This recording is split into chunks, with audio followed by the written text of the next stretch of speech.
Pogi ang guide niya.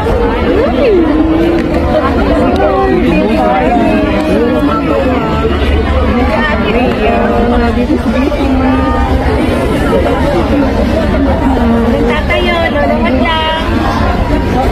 Ako, nandun si Michael.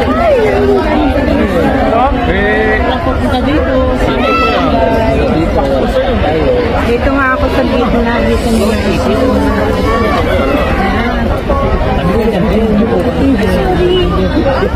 nga ako na.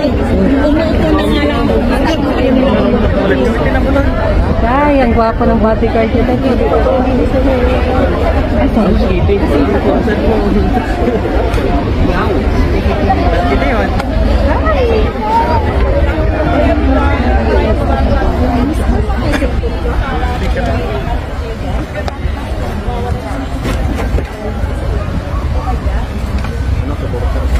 Maraming salamat.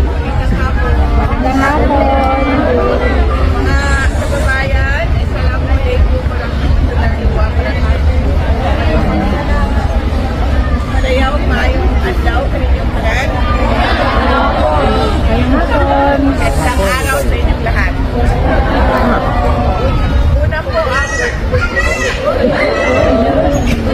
Una po ang aking magpapasalamat sa inyong lahat dahil konti lang yung time na binigay sa atin ng mga paghanda. Pero napupuka agad natin yung programa natin ngayong hapon na ito.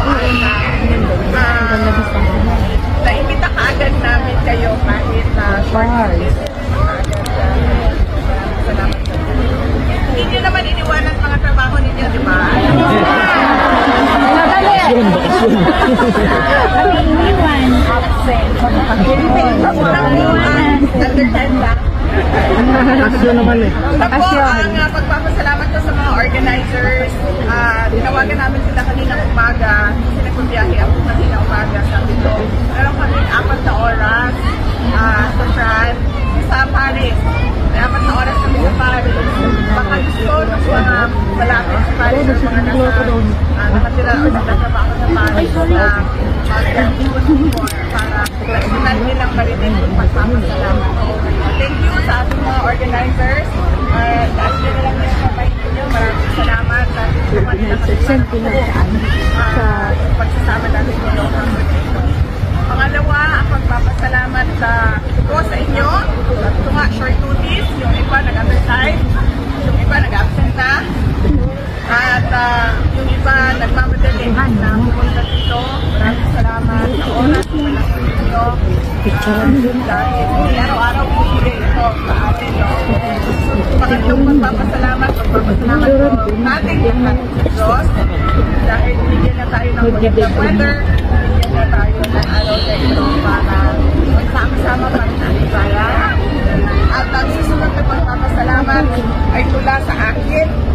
Para sa inyong lahat, nagpapasalamat ako sa tulong ninyo, sa kampanya ninyo, sa suporta ninyo sa akin yung nakaraang 2022 at para sa mga senators, ang Duterte senators yung nakaraang 2025 election. Maraming salamat. Ang susunod na pagpapasalamat ay marami ko sa aming pamilya Duterte. Napakalaki ng utang na loob namin sa inyong lahat sa pagkakataon na ibinibigay ninyo sa amin na makapag-servisyo sa ating bayan.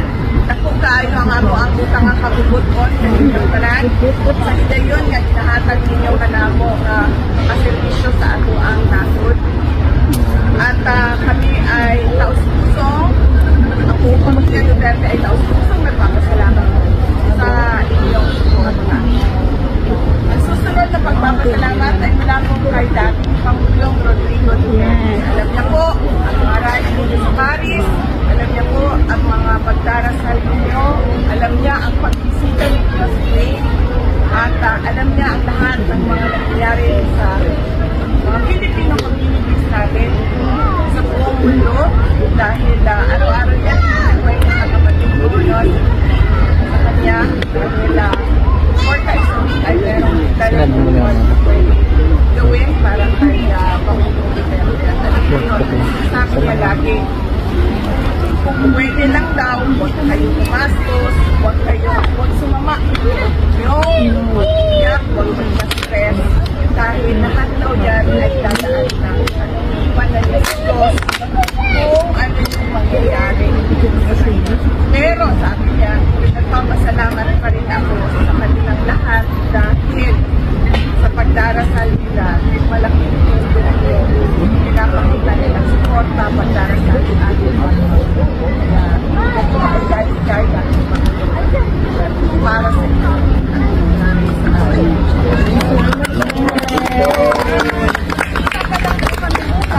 Ito po ang suggestion ko.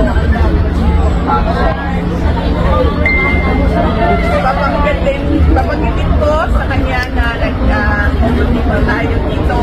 Tapos papadala ko sa lawyers, tapos sila na yung magpapakita. Kay Pangulong Duterte kasi bawal kasi kami magdala ng lawyers.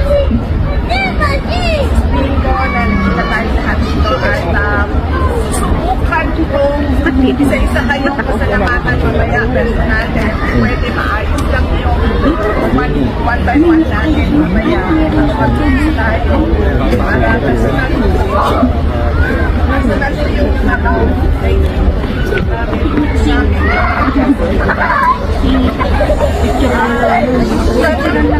nandun siya ano ngayon naka-schedule na pumisita kay Pangulong Duterte from August 8 hanggang September 9. Nandito ako dahil mayroong pinapagawa si Pangulong Duterte sa amin magkakapatid. Siguro iwan ko na lang kay Kim sa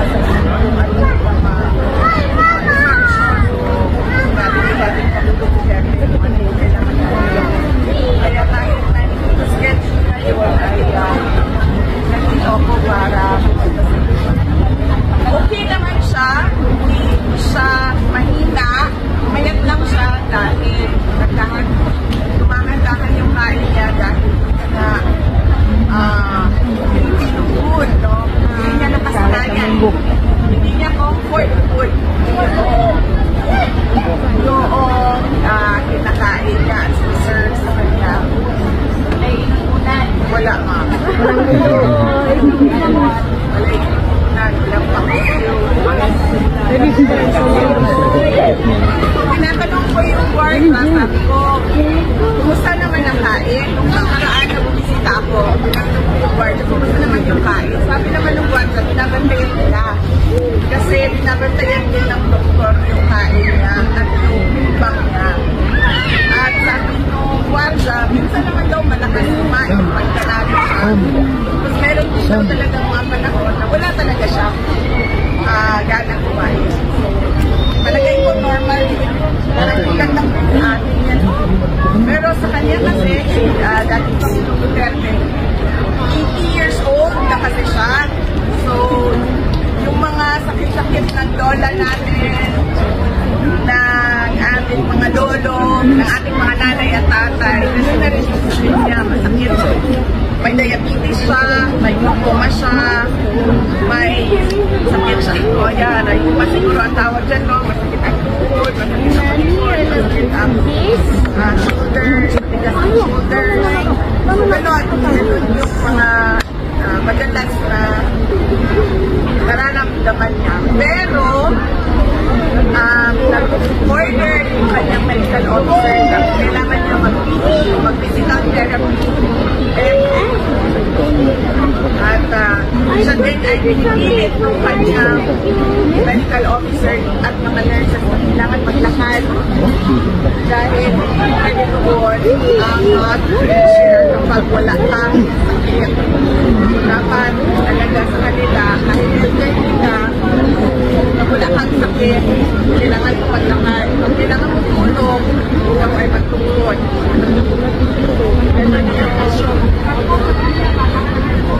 Yung coke niya rin, yung araw-araw na yun, apat, nagkaroon na rin siya ng doktor. Init na rin, oo, kasi nilalaklang niya na niya yung doon, kaya init na rin ang ng doktor. Tapos, yun ang ginagawa namin dahil allowed naman 4 na beses sa isang linggo ang bumisita. So, nagpapalit-palit kami magkakapatid para paliguran ng bumisita sa kanya sa panahon ng pwede ang allowed ng detention. Sabi ko nga kanina, may isang buwan na ito, August 8, September 9, kay Veronica yun, as careful para bumisita na wala siyang pasok. Yun po yung updates kay dating Pangulong Presidente. At lagi siyang nagpapasalamat. Kasi nabanggit namin lagi yung mga rally, mga prayer rally na ginagawa para sa pag-isita dito, mga t-shirt na ginagawa, mga online mag-away. Pero sabi nga niya, huwag kayong magpa-stress dahil hindi kayang lahat. At man lang daw sa iman ko lang po Diyos ang kung ano yung magiging para sa akin. Sabi niya, lakas na ako. Hindi na ako ilang taon. Naging president ako. Sabi niya, napag-ingat daw siya ng magkakataon ay gumaling siyang mayor at hindi siya napag-ingat ngayon. Sabi niya. Kaya, iwan niya lang kami na hello? Dito sa may or yung mafia yan. So yun po yung mga short update namin.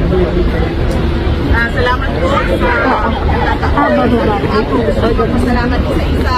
Kasi kailangan natin support tayo yung mga support tayo nagkatulo sa ating personal. Nandito. Yung mga tao. Magpapipin niyo po. Dito po ang papasalamat sa inyo. At ingat po kayo.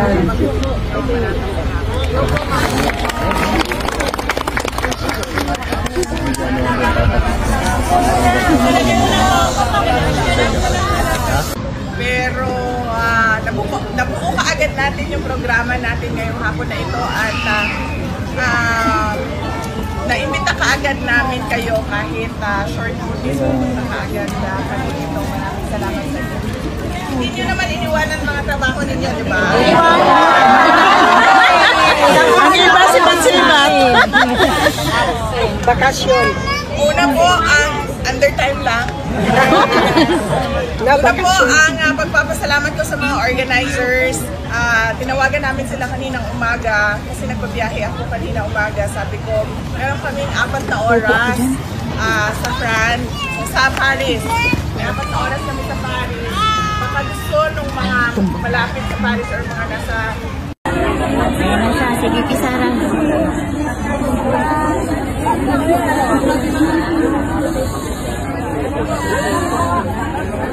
Wow.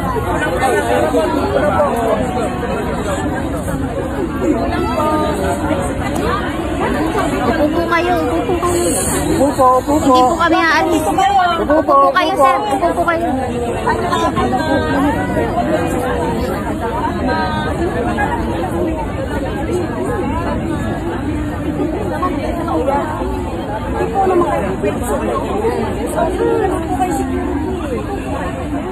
Hello po.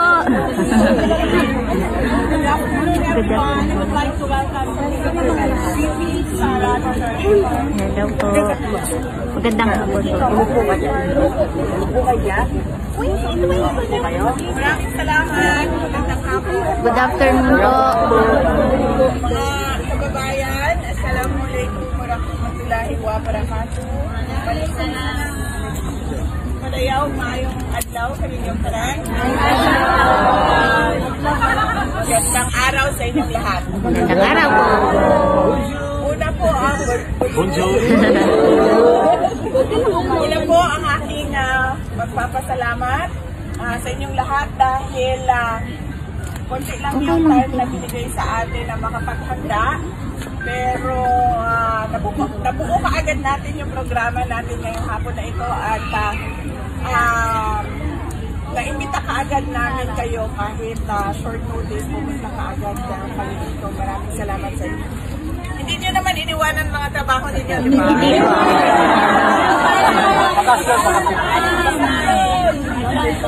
Ayun. Una po ang undertime lang. Una po ang pagpapasalamat ko sa mga organizers. Tinawagan namin sila kaninang umaga kasi nagbabiyahe ako kanina umaga. Sabi ko, meron kaming 4 na oras sa France, sa Paris.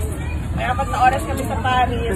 Baka gusto nung mga malapit sa Paris or mga nasa nakatira o nagtatrabaho sa Paris na magtipon-tipon para personal nilang marinig yung pagpapasalamat ko. Kaya thank you sa ating mga organizers. Taas nila lang yung kamay ninyo. Maraming salamat. Tinulungan nila kami para mabuo yung pagsasama natin ngayong hapon na ito. Pangalawa, ang pagpapasalamat ko sa inyo. Sabi ko nga, short notice. Yung iba nag-undertime. Yung iba nag-absent na. At yung iba nagmamadali na pumunta dito. Maraming salamat sa oras, sa panahon ninyo. Dahil hindi araw-araw binibigay ito sa atin, no? Yes.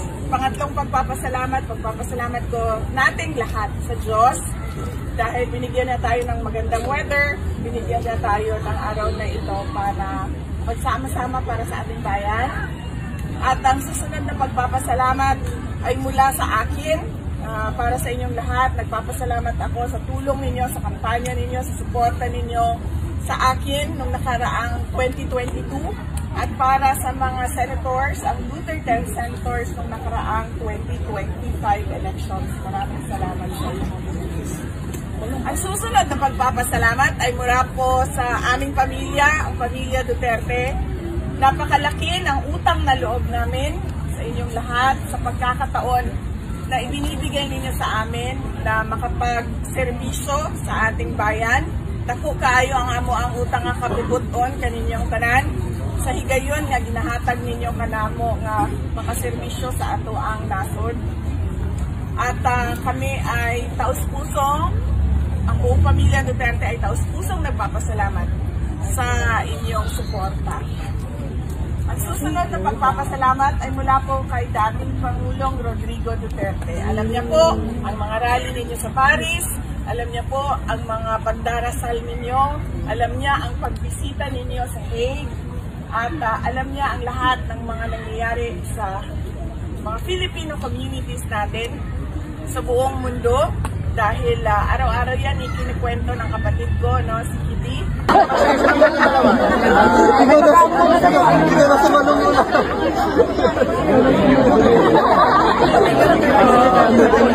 Dito sa pesta po ito diyan.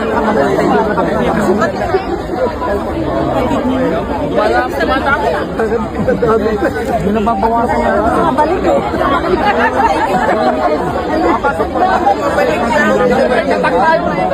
Hindi, alam ko, kilala ko naman yung umuulit eh. Dalaw ko sa Taiwan. Ito na po yung magalapin. Ibong.